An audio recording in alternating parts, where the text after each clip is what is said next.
Hello, this is Dr. Lee, and this is a discussion about assessment for EDS 318. This is part 2 of assessment. In part 1, we discussed principles and foundational ideas about assessment, and we also took some time to think specifically about pre-assessment, formative assessment, and summative assessment.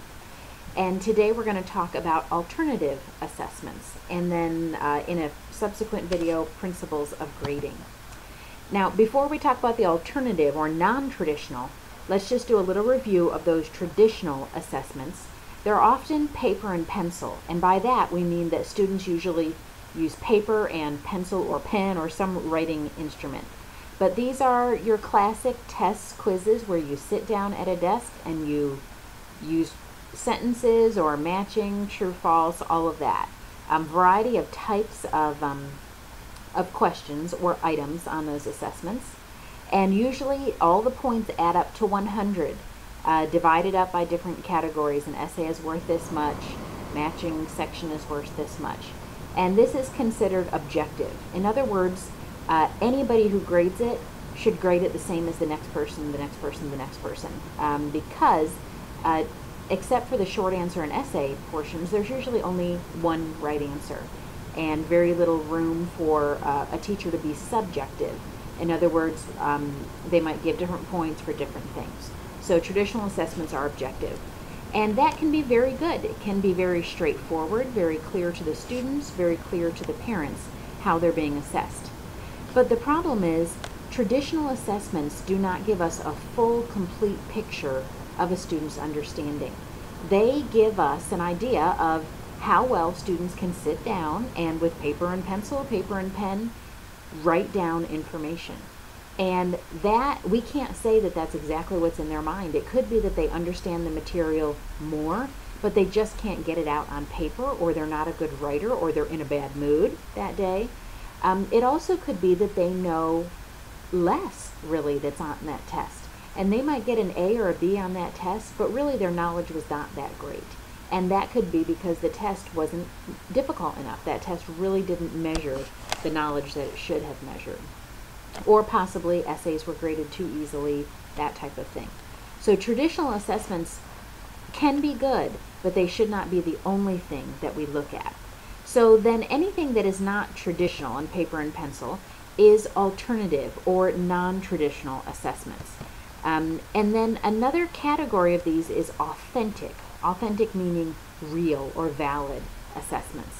Some people lump those terms together, non-traditional, alternative, and authentic, but really authentic is its own wing, its own brand of assessment, but we're not going to dive too deeply in that. Just recognize that if someone says it's an authentic assessment, that means they're probably putting them in as real life a situation as possible. So these are alternatives that we can use, or they can be things that we use in addition to paper and pencil or traditional testing. And here are some of the things that I'm sure you have done before. These fall in that alternative camp. Projects, portfolios, where you gather a piece maybe once a month for an entire school year, possibly an art class, and you end up with a portfolio of your best work. A demonstration, like maybe a science fair project. A report, whether it's written report, whether it's an oral report, doing role plays, drawings, graphic organizers, artistic rendering, where they have to draw a picture or design something. Those are all things that could be considered alternative types of assessments. And then we have performance assessments, and some people would also consider these authentic. These are ones that require students to actually do a task, to do something that demonstrates their understanding, applying their knowledge in a particular situation. For example, when you do student teaching, if you do student teaching, that is a performance assessment where you're actually going to put into practice the teaching, the lesson planning, all the things that you have done in a specific classroom. Some other examples: a court trial, a simulation, and real world tasks are example of performance assessments. So there are some very important things to keep in mind if you use alternative assessments, and you should at some point. First of all, you should be crystal clear what you're looking for. There should be standards and criteria that says what is good work, and that very clearly lays it out. And those criteria, those standards, should be given to the students ahead of time so that as they're working in the project, they know, they have a goal, they know what they're aiming for. They should be very clear and specific and related to the learning goals. Don't get so excited about some type of a project that you create, you let students go their own way with it, you give them a lot of freedom, and then in the end, you really can't assess whether they have met your learning goals, because what they did really isn't related and doesn't show the knowledge.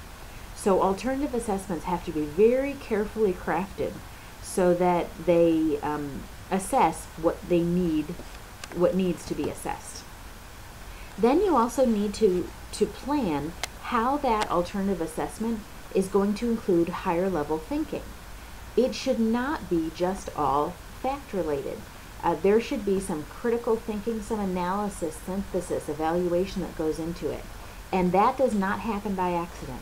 It won't happen unless you as the teacher design a project that truly requires higher level thinking in it. And that needs to be done very carefully. And you also need to have that in your criteria, like we just mentioned before. And you need to determine beforehand, how am I going to assess that? Those two prior steps, that we establish clear standards and you build in higher level thinking, both of those can help you to avoid a very subjective assessment. And this can happen a lot, where you end up with a report or a project that really, if you think about it and if you asked your students for their honest opinion, they didn't have to work hard. They didn't have to think.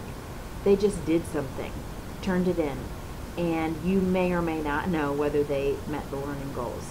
And they also might produce something that you like or don't like, and you sit down to grade it, and you're like, oh boy, I wasn't very clear. I don't have grading criteria ready.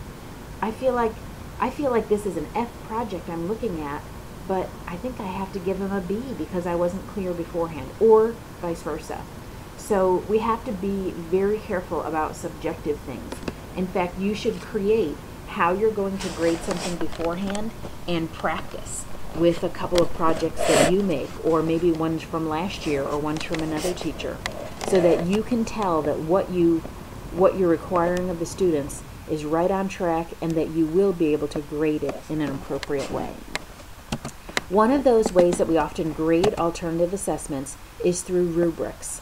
And rubrics come in many different shapes, forms, and sizes. There are some things that characterize rubrics, but they do some very good things for us.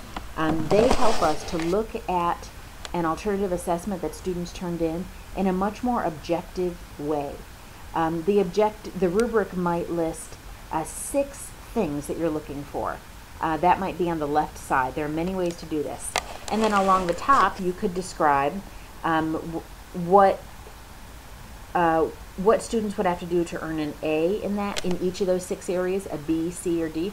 Or you could say what is exemplary, what is acceptable, what is not acceptable, and you describe the type of end product you're looking at, or you're looking for. Take a look at live text and the rubric for your TWS at the end of the semester. That's an example of how we can make a big project like a TWS much more objective and have a real way to grade it. Then, the rubric should not be created at the end when it's time to grade them. This should be given to the students when the assignment is given. That's the best way to do it, because then they can read right away and they know your expectations. They're not just guessing based on the way you described it, but they have something to keep referencing along the way.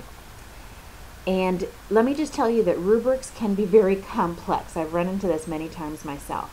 Not only to create, I actually think it can be fairly simple to create a rubric, but to actually turn a rubric that you circle all the correct categories into a grade can be very challenging. And so you really need to practice with it. Make sure that this will come out the way you want it to come out. Make sure you're not strapping yourself in with certain points that end up too high or too low. And there are many, many things that can go wrong in that grading process. So you want to try to have a tried and true rubric that you know how to grade and turn it into a number or a letter that you'll typically need in order to finalize the process. So those are just a few things about alternative assessments. It's such a broad category that we really could go on for a long time about different types of alternative assessments. But truly, when it's time for you to create one, you should go online, go to different resources, and study up about a good report or a good demonstration so that you can see examples of what other teachers have done, and you can determine appropriate criteria using others as the basis and tweaking it to suit yourselves, and then coming to your final product. So I really encourage you to practice and use alternative assessments in addition and sometimes replacing the traditional paper and pencil tests and quizzes. That's the end of this session on alternative assessments.